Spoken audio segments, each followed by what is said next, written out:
चलिए, तो हम क्लास 12 के फिजिक्स के बारे में बात करते हैं। क्लास 12 के फिजिक्स को एक इलेक्ट्रोमैग्नेटिज्म, रे ऑप्टिक्स और मॉडल फिजिक्स, ये है पूरी क्लास 12 के फिजिक्स। इलेक्ट्रोमैग्नेटिज्म को हम 3 पार्ट में डिवाइड करते हैं, इलेक्ट्रोस्टैटिक्स, मैग्नेटिज्म और इलेक्ट्रोमैग्नेटिक वेव। जो फर्स्ट पार्ट है वो इलेक्ट्रोस्टैटिक्स है। इलेक्ट्रोस्टैटिक्स होता क्या है? इलेक्ट्रो मतलब होता है चार्ज, स्टैटिक मतलब होता है रेस्ट। मतलब हम ऐसे चार्ज के बारे में बात करेंगे जो रेस्ट में हो या बहुत स्लोली मोशन कर रहा हो। मैग्नेटिज्म के बारे में बात करेंगे तो charge is moving with a constant velocity, जो कांस्टेंट वेलोसिटी से मूव कर रहा हो उसमें हम मैग्नेटिज्म के बारे में बात करेंगे।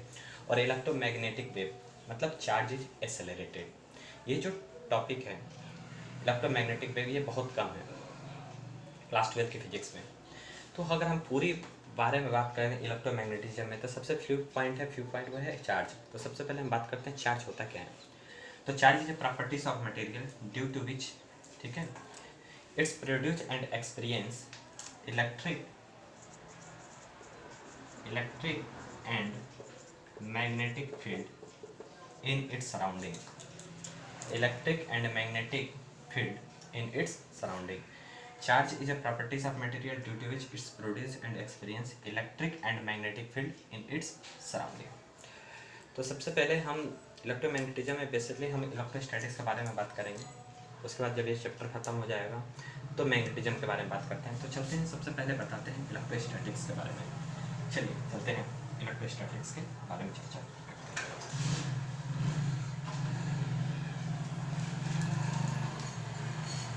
इलेक्ट्रोस्टैटिक्स चलिए होता क्या है, तो चलिए देखते हैं इलेक्ट्रोस्टैटिक्स।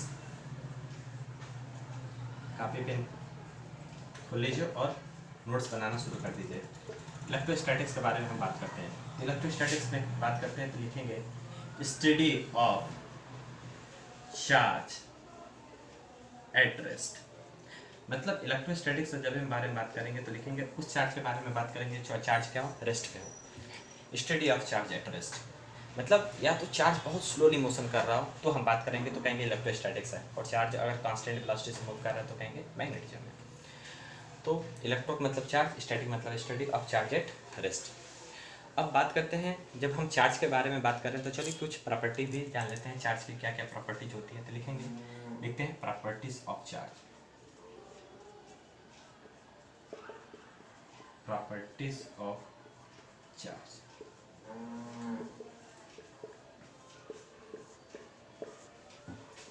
प्रॉपर्टीज ऑफ चार्ज में सबसे पहले अगर हम पॉइंट के बारे में बात करें तो लिखेंगे excess end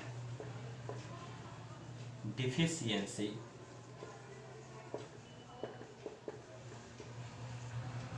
of electron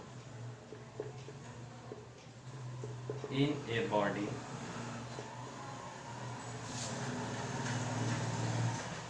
gives the concept of charge।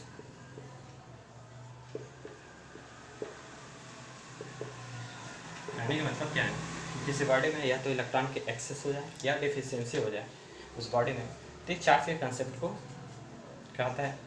या हम यूँ कहें, इसके दूसरे वर्ड में हम कहें कि a body can be charge by removal or given electron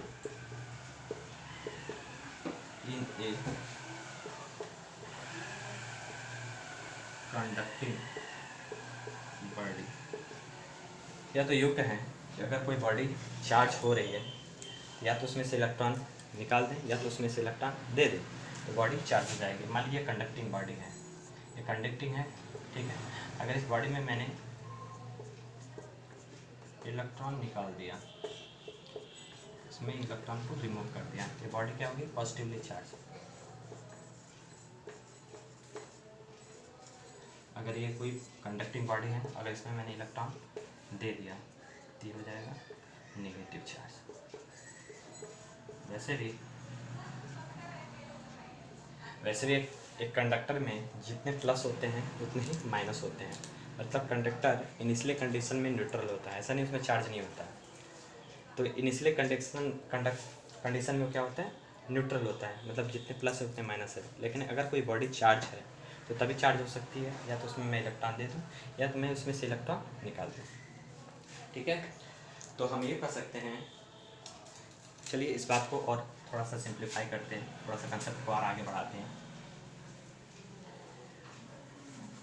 जैसे मान लीजिए ये हमारा कोई कंडक्टिंग बॉडी है, ठीक है। अगर ये न्यूट्रल है, अगर मैं कहूँ कि ये कंडक्टिंग बॉडी अगर ये न्यूट्रल है तो number of electron equal to number of proton है। अगर मैं कहूँ कि number of electron greater than number of proton, तो ये बॉडी क्या है, नेगेटिवली चार्ज है। अगर मैं यूँ कहूँ कि किसी बॉडी में number of electron less than number of proton है, लिखेंगे बॉडी पॉजिटिवली चार्ज है। ये तभी ऐसा हो सकता है, ठीक है। अगर मैं number of electron less than number of proton कहूँ तो इसमें से क्या है, पॉजिटिवली चार्जेस है। इसका मतलब अगर हम किसी बॉडी में इलेक्ट्रॉन इसमें मैंने क्या किया, दिया, और इसमें से इलेक्ट्रॉन मैंने क्या किया, निकाल दिया, तब तो पॉजिटिव चार्ज है। तो इस कंडक्टर का जो मास है इस कंडक्टर के मास से ज़्यादा होगा, क्योंकि इलेक्ट्रॉन में भी कुछ मास होते हैं। तो बॉडी पहले न्यूट्रल कंडीशन में थी, मैंने उसमें इलेक्ट्रॉन दिया, तो इसमें इलेक्ट्रॉन का भी कुछ मास होता है। इस बॉडी का मास क्या हो जाएगा, इंक्रीज कर जाएगा। इसमें से मैंने इलेक्ट्रॉन निकाल दिया तो इस बॉडी का मास डिक्रीज कर जाएगा, मतलब इस बॉडी का जो मास है इसके रिस्पेक्ट में ज़्यादा है। दूसरे प्रॉपर्टी के बारे में बात करते हैं। Property number 2, second property, charge is a scalar quantity. Charge जो है स्केलर क्वांटिटी होता है। इसके 2 टाइप्स होते हैं।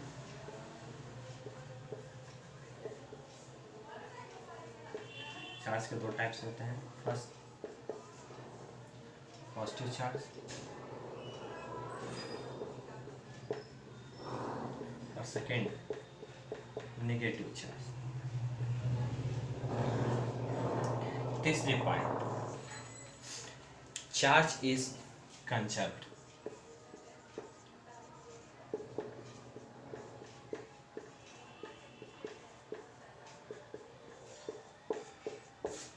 तीसरा point, charge is conserved.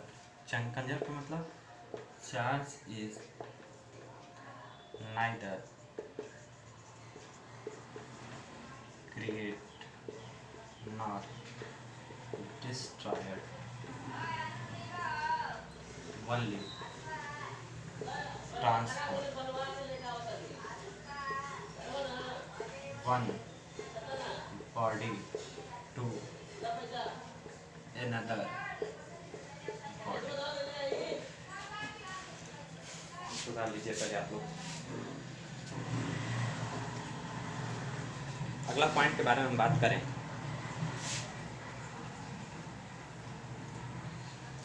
Charge is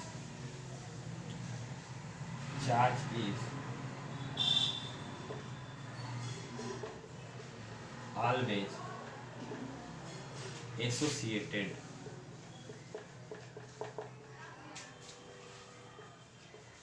with matter। इसका मतलब क्या है, charge is always associated with matter. मतलब कि अगर कोई चार्ज बॉडी है तो वो बिना मास के एक्सिस्ट नहीं कर सकती, लेकिन जो मास है वो चार्ज के बिना एक्सिस्ट कर सकता है। अब अगला पॉइंट के बारे में बात करें तो चार्ज इज ट्रांसफरेबल। ट्रांसफरेबल के बारे में बात करें, charge is transferable.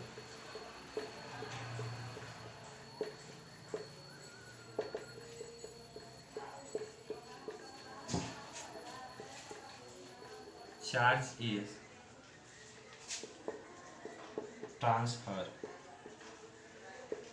from one body to another body। मान लीजिए सपोज दैट कि मान लीजिए कोई चार्ज बॉडी है और ये अनचार्ज है, मतलब अगर मैं कहूँ कि इसमें चार्ज है, अगर ये न्यूट्रल बॉडी है, अगर मैं इसको कंडक्टिंग वायर से ऐड कर दूँ तो इसमें से चार्ज निकल के इसमें चले आएंगे, तो फाइनल कंडीशन में क्या हो जाएगी, इसमें 2 पॉजिटिव चार्ज और इसमें 2 पॉजिटिव चार्ज। तो चार्ज इज ट्रांसफरेबल। कुछ और प्रॉपर्टीज़ हैं जो अगले वीडियो में आप लोग को बताएंगे।